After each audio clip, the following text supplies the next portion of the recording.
انہوں نے کہا کہ میں نے کچھ روپیہ بیت المال میں داخل کرنے کے لیے بھیجنا ہے، وہ لیتے جاؤ، میں وہ روپیہ تمہیں بطور قرض دیے دیتا ہوں، تم اس سے کچھ عراقی مال خرید لو، مدینے جا کر مال بھیج دینا، اصل بیت المال میں جمع کرا دینا اور منافع خود رکھ لینا۔ انہوں نے ایسا ہی کیا۔ حضرت عمر رضی اللہ تعالیٰ عنہ کو معلوم ہوا تو بیٹوں کی طلبی ہو گئی۔ دریافت کرنے پر انہوں نے کہا کہ گورنر نے یہ روپیہ انہیں ادھار دے دیا تھا، اس سے انہوں نے کاروبار کیا ہے۔ آپ نے فرمایا کہ کیا گورنر نے سارے لشکر کو اسی طرح ادھار دیا تھا یا صرف تم دونوں کو؟ انہوں نے کہا کہ سارے لشکر کو تو نہیں دیا تھا۔ اس پر آپ نے فرمایا کہ پھر اس نے تمہارے ساتھ یہ ترجیحی سلوک اس لیے کیا کہ تم امیر المومنین کے بیٹے تھے، جاؤ مال اور نفع دونوں بیت المال میں داخل کرو۔ مجلس مشاورت کے بعض رفقا نے مداخلت کی تو بسط مشکل آپ اس پر راضی ہوئے کہ نصف منافع انہیں دے دیا جائے، اور آپ کے تیسرے بیٹے عبد الرحمن کا واقعہ تو ہم پہلے لکھ چکے ہیں کہ اسے کس طرح مصر سے بلا کر سزا دی تھی اور وہ قید کی حالت میں ہی وفات پا گئے تھے۔ حضرت حفصہ رضی اللہ تعالی عنہا کی دوہری حیثیت۔ ام المومنین حضرت حفصہ رضی اللہ تعالی عنہا چاہیتی بیٹی تھیں۔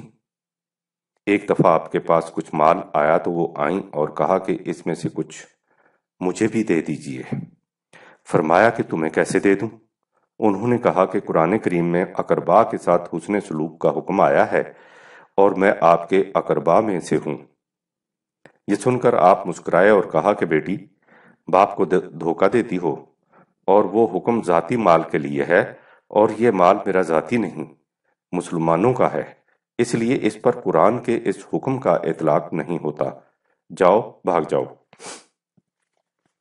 آپ کا معمول تھا کہ کوئی پھل یا کھانے پینے کی کوئی اور اچھی چیزیں آتی تو انہیں حصہ رسدی امہات المومنین یعنی نبی اکرم صلی اللہ علیہ وسلم کی ازواج مطہرات کو تحفۃً بھیجتے۔ حضرت حفصہ رضی اللہ تعالی عنہا ام المومنین بھی تھیں، لیکن ان کے ساتھ حضرت عمر رضی اللہ تعالی عنہ کی بیٹی بھی۔ آپ امہات الامہ کے حصے کا لگاتے وقت حضرت حفصہ کا حصہ سب سے آخر میں لگاتے کہ اگر مقدار میں کمی رہ جائے تو وہ آپ حضرت حفصہ رضی اللہ تعالی عنہا کے حصہ میں ہو۔ ہم آگے چل کر معاشیات سے متعلق باب میں دیکھیں گے کہ آپ نے لوگوں کے وظائف مقرر کرتے وقت حضرت اسامہ بن زید رضی اللہ تعالی عنہ کو 4000 سالانہ دیے تو آپ کے بیٹے حضرت عبداللہ رضی اللہ تعالی عنہ نے کہا کہ آپ نے مجھے 3000 دیے اور اسامہ کو 4000، حالانکہ جو فضیلت میرے باپ کو حاصل ہے ان کے باپ کو نہیں اور نہ وہ میرے برابر ہیں۔ آپ نے فرمایا میں نے اسے اس لیے زیادہ دیا ہے کہ وہ رسول اللہ صلی اللہ علیہ وسلم کو تجھ سے اور اس کا باپ تیرے باپ سے زیادہ محبوب تھا۔ اس مقام پر آپ کو یقیناً اس شخص کی بات یاد آ گئی ہوگی جسے جب حضرت عمر رضی اللہ تعالی عنہ نے کہا تھا کہ میں تم سے محبت کرتا ہوں تو اس نے کہا تھا کہ مجھے ایسے لگتا ہے کہ اس وقت مجھے حکومت کی طرف سے جو رعایتیں مل رہی ہیں ان میں سے کوئی رعایت چھین لی جائے گی۔ سربراہ مملکت سے جسے جس قدر زیادہ تعلق اسے اتنی ہی کم مراعات، کیا اس کے بعد بھی یہ تحقیق کرنے کی ضرورت رہے گی کہ وہ دور اس قدر انسانیت ساز اور جنت بدامہ کیوں تھا؟ امیر المومنین اپنے اور اپنے اہل و عیال کے لیے سرکاری خزانہ سے جو کچھ لیتے تھے اس کا ذکر معاشی نظام کے باب میں آئے گا۔ اس وقت اتنا کہہ دینا کافی ہوگا کہ امیر المومنین کے ہاں عام مسلمانوں کے معیار کے مطابق راشن جاتا تھا، اور خود امیر المومنین کپڑوں کا ایک جوڑا موسم سرما میں اور ایک جوڑا موسم گرما میں لیتے تھے، اس لیے کپڑوں پر 10-10 12-12 پیوند لگے ہوتے تھے۔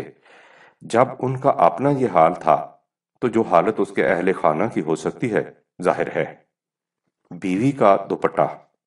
حضرت ساریہ رضی اللہ تعالی عنہ کا قاصد آیا تو آپ اسے اپنے ساتھ گھر لے آئے۔ امیر المومنین کا دسترخوان بچھا، کھانا آیا تو وہ خشک روٹی، روغن زیتون اور پسے ہوئے نمک پر مشتمل تھا۔ آپ نے بیوی ام کلثوم رضی اللہ تعالی عنہا کو آواز دی کہ کیا تم کھانے کے لیے نہیں آؤ گی؟ اس نے کہا کہ اگر آپ چاہتے ہیں کہ میں اجنبی مردوں کے سامنے آؤں تو مجھے کوئی کام کا دوپٹہ لے دیجیے، یہ دوپٹہ اوڑھ کر کیسے باہر آؤں؟ آپ نے جواب دیا کہ کیا تمہارے لیے یہ شرف کافی نہیں کہ تم علی کی بیٹی اور عمر کی بیوی ہو؟ وہ تنک کر بولی، بے اعتنائی کی بھی کوئی حد ہونی چاہیے۔ حضرت عمر رضی اللہ تعالی عنہ نے قاصد کی طرف دیکھ کر کہا، آؤ کھانا کھا لو۔ ام کلثوم ناراض نہ ہوتی تو شاید اس سے اچھا کھانا مل جاتا۔ بیت المال کا شہد، لیکن اچھا کھانا مل کہاں سے جاتا؟ اس کے لیے تو کابینہ کی منظوری کی ضرورت تھی۔ ایک دفعہ آپ کی طبیعت ناساز ہو گئی، علاج کے لیے شہد تجویز کیا گیا۔ شہد بیت المال میں تو موجود تھا، لیکن امیر المومنین کے ہاں راشن میں نہیں آتا تھا۔ آپ نے خود شہد نہیں لیا، کابینہ کی میٹنگ بلائی اور اس کی منظوری کے بعد شہد لیا۔ پرانے کپڑوں کی حفاظت، جو سربراہ مملکت خود پیوند لگے کپڑے پہنے اور بیوی سے کہے کہ اسی پرانے دوپٹے سے گزارا کرو، وہی رعایا کو سادگی سکھا سکتا ہے۔ ایک انصاریہ حاضر خدمت ہوئی اور کہا کہ امیر المومنین مجھے نیا لباس دلوا دیجیے۔ آپ نے کہا کہ ابھی کپڑوں کی تقسیم کا وقت نہیں آیا۔ اس نے کہا کہ باخدا میرے پاس تو اب سطر ڈھانپنے کے لیے بھی کچھ نہیں رہا۔ یہ سن کر آپ بیت المال گئے اور ایک سفید چادر لا کر اسے دے دی اور کہا کہ اسے اوڑھ لو، لیکن پرانے کپڑوں کی حفاظت کرو۔ ہانڈی روٹی کے وقت انہیں پہن لیا، باہر نکلتے وقت نئے کپڑے پہن لیے۔ یاد رکھو، جو پرانے کپڑوں کی حفاظت نہیں کرتا اس کے پاس نئے کپڑے بھی نہیں رہتے۔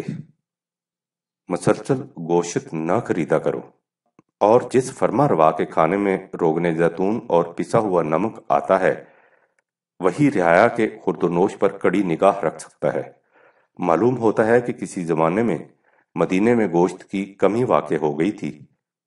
آپ مذبح میں تشریف لے جاتے اور جس شخص کو دیکھتے کہ 2 دن متواتر گوشت لینے کے لیے آتا ہے اسے بلاتے اور کہتے کہ تم مسلسل گوشت لے جاتے ہو، تمہیں خیال نہیں آتا کہ اس سے تم اپنے کسی بھائی کو گوشت سے محروم کر دیتے ہو، ناغہ کر کے گوشت لے جایا کرو۔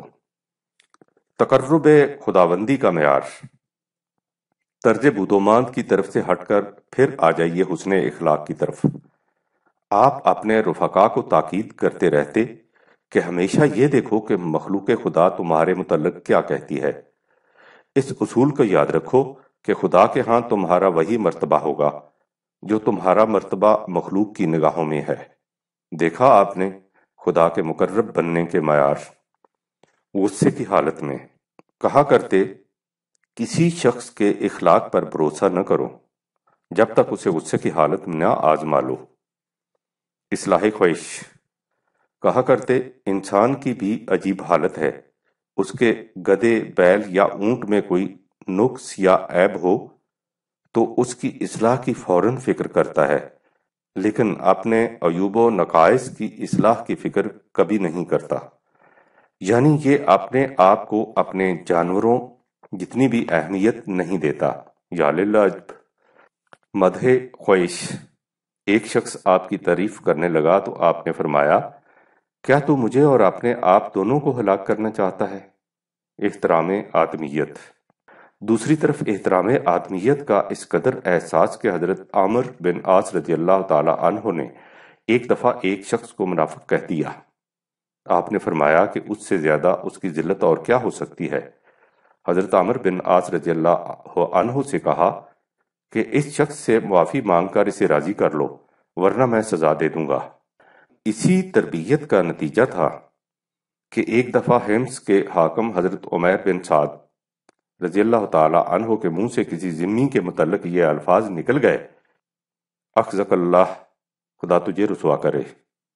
اس پر انہیں اس قدر ندامت اور تعصف ہوا کہ حضرت عمر رضی اللہ تعالی عنہ کی خدمت میں حاضر ہو کر استعفیٰ دے دیا اور کہا کہ میں اس منصب کا اہل ہی نہیں۔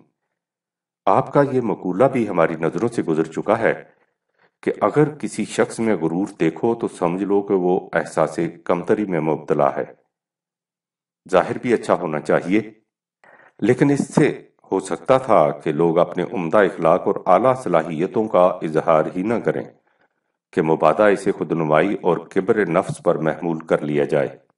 فاروق اعظم رضی اللہ تعالی عنہ کی نگاہ حقیقت شناس سے کبر نفس اور اظہار حسن اخلاق کا نہایت نازک فرق پوشیدہ نہیں تھا۔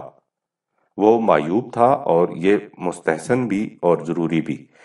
اس لیے آپ فرمایا کرتے تھے کہ جو شخص قطر نفسی کی بنا پر ہی صحیح کسی معیوب بات کا اظہار کرے اور باز پرس پر کہے کہ میرا باطن اچھا ہے، تو ہم اس کے باطن کی تصدیق نہیں کریں گے، ظاہر پر فیصلہ دے دیں گے۔ باطن اچھا ہے تو اس کا اظہار بھی اچھائی سے کرنا چاہیے۔ وائز کو ڈانٹ۔ اس کے ساتھ ہی آپ پیشہ ور وائزوں کی اچھی طرح خبر لیا کرتے۔ فرمایا کرتے کہ اکثر وائز شیطانی ہیجان کا نتیجہ ہوتے ہیں۔ اپنے اہل و عیال میں بچے کی طرح رہے، اور آخر میں ہم آپ کو پھر درون خانہ لیے چلتے ہیں۔ جس کے گھر کی نجی زندگی اچھی نہیں، وہ زندگی کے کسی شعبے میں بھی اچھا نہیں ہو سکتا۔